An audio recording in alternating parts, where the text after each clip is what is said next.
Hey guys, so last week I tried to have ChatGPT make a Donkey Kong Country-like game code for me to limited success. And so I spent this whole last weekend just kind of working on I basically rewrote all the code and just made it my own because I figured it would be better that way. So what I've got here is a little pirate monkey who can move left and right. That shadow effect is just for testing. I don't think I'll keep it in the final game, but yeah, I got left and right. As you can see, there's also a bit of there's some startup, and like when changing directions, it kind of like it's a little slow it's not just instant. I think it gives the character some more weight feeling that way. I also got my jump with variable height. That was something I wasn't really working with ChatGPT, is that I couldn't get it to just do something as simple as give me a jump that would change based on how long I held the button. And then I've also got balloons already that kind of act like enemies in the sense that I can jump off of them. I've also got these hooks that I can grab onto. Not only do I just grab onto them when I'm attached to a hook, I can't do anything except jump from it. Now, when I press the jump button, I can either just go straight up or around, but I can also, if I just hold down, I can press jump and just drop, which is a nice little feature, I think. I also have a roll. Well, I mean, it's not animated like a roll, but basically I push a single button and I sort of dash forward and it will be like an attack. So if I do it into these balloons, you can see it pops them. And then I also have a roll jump. So if I roll in the air, or I can roll off a ledge and still keep my height, sort of, for the most part. I don't just instantly fall, although there is a little bit of a falling distance, and it kind of slows to a point where I have to do something. I can't just jump anytime after a roll. I have to do it while I'm doing that slow down motion. But yeah, that is the gist of everything that I've put together. The jump, the roll, the balloons that I can bounce off of, and these hooks that I can grab onto that I can reset here. Also, when I roll into something, I gain speed. So you can see right there that by rolling into those objects, I kind of gain some speed. And there is a little bit of a hit stop when I hit the balloon. So when I hit the balloon, it'll like pause for 2 frames, literally, and then keep going. That's how I get that like little stuttering effect, which is intentional, just to make it seem like I figure when the actual roll animation is there and I'm taking out enemies, it'll be a stronger effect, but it's there to create just to make it seem like the roll attack has more of enough power to it. If you guys want to know how the code works, let's go ahead and jump in. So here we are with the player object. Starting off with the create event, there's a whole bunch of variables for this player's attributes. So for instance, the move attributes have 3 different variables set to them. I have a move speed, which is my actual current speed. That variable is used for the move and collide function. And then I have move excel, which is the rate change of my speed. And then I have move terminal, which is the max. And I basically have the same thing again for fall. Fall speed, fall excel, fall terminal, and then roll speed, roll decel. Rolling and jumping are a little different because you start off at your max speed and then slow down. So for example, when you push the roll button, your roll speed goes to the roll power and then it slowly decelerates to 0. And then roll fall, this is how quickly you fall while rolling. I don't want it to be the normal fall speed because the fall speed is going to be something that accelerates, where the roll fall speed is going to be mostly static. And again, I have a jump speed, jump decel, jump power, which is your initial jump speed, jump min. So part of the minimum jump height, I don't want you to just tap it and literally jump up for 1 frame.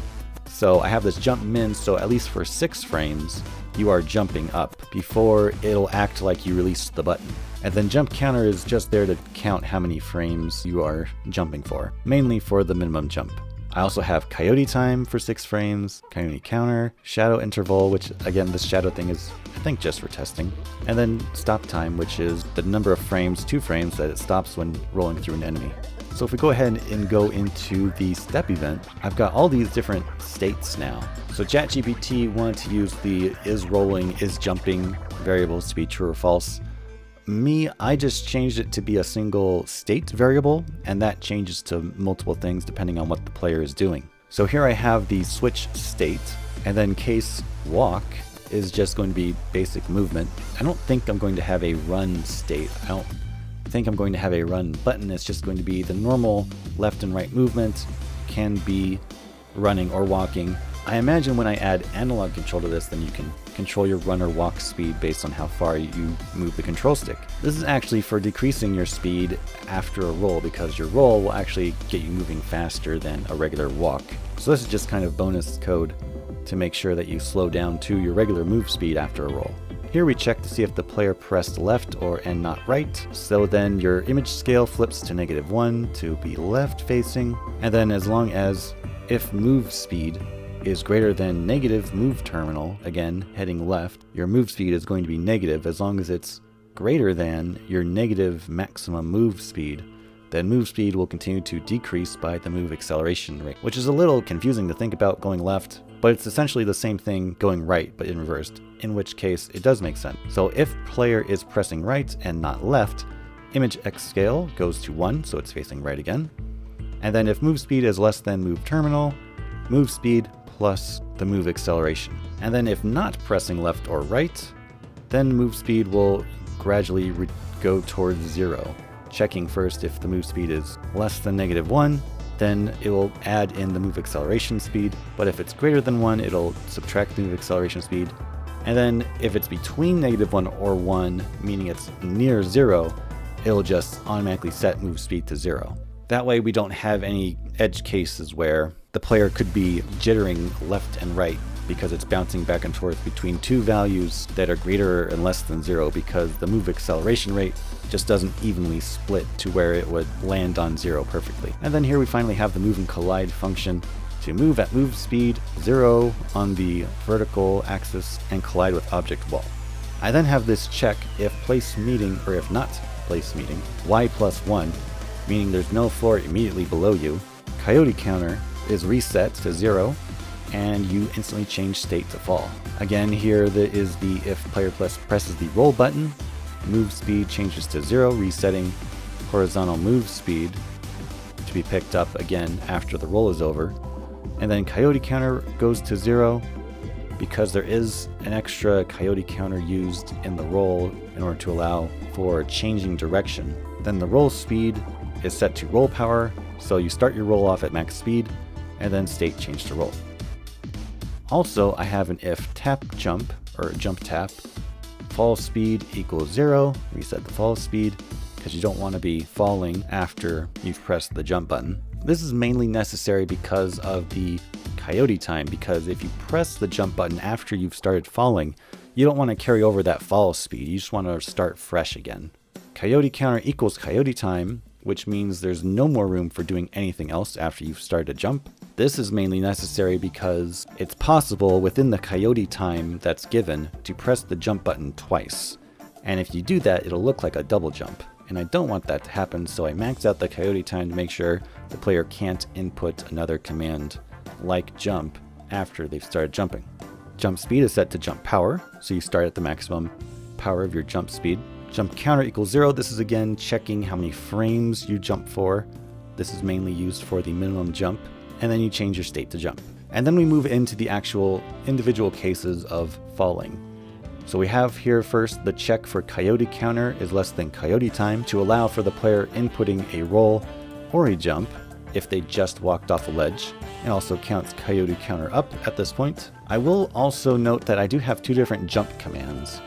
So up top here I have a jump tap and a jump hold. There might be a way to make only a jump hold function work, but for simplicity in my coding, I found it useful to have 2 different checks. A check pressed for jump tap and a check, period, for a jump hold. It made it easier for me to code things in. So back here in the fall, If fall speed is less than fall terminal, meaning we haven't reached terminal velocity in falling, the fall speed will increase by the fall acceleration. I have the same left or right code here for moving left and right in the air as on the ground. And then I have the move and collide function using move speed for horizontal and fall speed for vertical. Then I have the jump attack. So this checks to see if there's an enemy place where the player is. As long as the enemy identified is not no one, meaning there is an actual enemy there, and the player's Y value is less than the enemy's Y value, meaning the player is above the enemy, then it counts as an attack and will knock out the enemy. This section right here is basically the same thing as entering the jump command. It forces the player to start a new jump since they just jumped on top of an enemy. There's also this variable here, enemy.dead equals true. So instead of just instantly erasing the enemy object, this is a variable that when set to true on the enemy object, it'll start a death animation where the enemy simply gets popped off the screen. I haven't implemented that animation yet, but I have this variable here for when I do. I then check to see if there is a floor or a wall below the player by using the player's Y position plus fall speed to check if I need to consider stopping the player's fall. And then while there is not a wall below the player 1 pixel, the player's Y position moves down by 1 pixel at a time. And then when they reach the floor, fall speed equals 0, state equals walk, so they are no longer falling. Then we have the roll state. Right here, this allows for the player to input a jump at any point during the roll state. Here we have a coyote time counter to allow the player to change their left or right direction at the start of their roll, so that if they press the roll button before entering the direction they want to go, they can change the direction that they're going at the very start of the roll. This is not exactly how Donkey Kong Country handles their roll, so I may end up changing this still. This section right here allows the player to press left or right to increase the speed and distance of their roll. So if they're just standing in place and they press the roll button, well, get that balloon out of the way. In fact, let's get this one out of the way too. If they're just standing in place and press the roll button, they'll go about that far. But if they hold to the side and press the roll button, they'll go a lot farther. And you can see there's a little bit of a pause after I press the roll button that I then start moving again. That is the transition from rolling to walking. The way this works is that if the player is pressing left or right, which is checked in an odd way by checking if the player's image X scale is equal to either negative left, which would be -1, or right, which is +1. So it checks to make sure that the player is pressing in the same direction that their player is facing in order to apply the extra distance. Because if you're rolling left and you press right, you want to actually shorten your roll, not extend it. Pressing either left or right uses the normal roll speed times the image X scale, which will be positive or -1 depending on if you're going left or right. Or if you're not pressing left or right, it'll actually give you the roll speed times 0.6. And that's just an arbitrary number I picked from testing, seeing what I thought felt like a good shortener for the distance. It also has the effect of increasing the fall speed while rolling. So if you want to just hang off the ledge, you can press the roll button without a direction and then jump out of it. Where if I'm holding to the side, I'm going to go more to the side without falling it down as much. And then here we have the roll attack, where it checks to see if there is an enemy in place of where the player is, as long as the enemy is not no one, so there is an enemy there. And then if stop counter is less than stop time, stop counter ++, and put the player back where they just were. This X equals X previous and Y equals Y previous basically holds the player in place. So it takes their new X position calculation and puts them back where they were the previous frame. Note that this is happening after the move and collide function, where the player's X and Y values are changed. And then if the stop counter is not less than the stop time, we resume the roll by having our roll speed increase by roll power times 0.15. So it's not just an instant replenish of our entire rolls, but it is an increase. Stop counter equals 0, meaning the next time we hit an enemy, we'll have to go through this 2-frame stop timer again. And then again, we have the enemy dead equals true to activate that death animation on the enemy. And then here we have if roll speed is greater than 2, roll speed is reduced by our roll deceleration rate. So then if our roll speed is ever less than 2, meaning it's near 0, we instantly just change our state back to walking.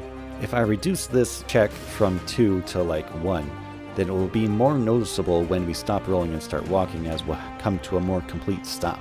Here we have the case for jumping. Again, we have this if-else statement for checking if our move speed is greater than it should be because we did something fancy through rolling. It'll then reduce our move speed by the roll deceleration times 0.5.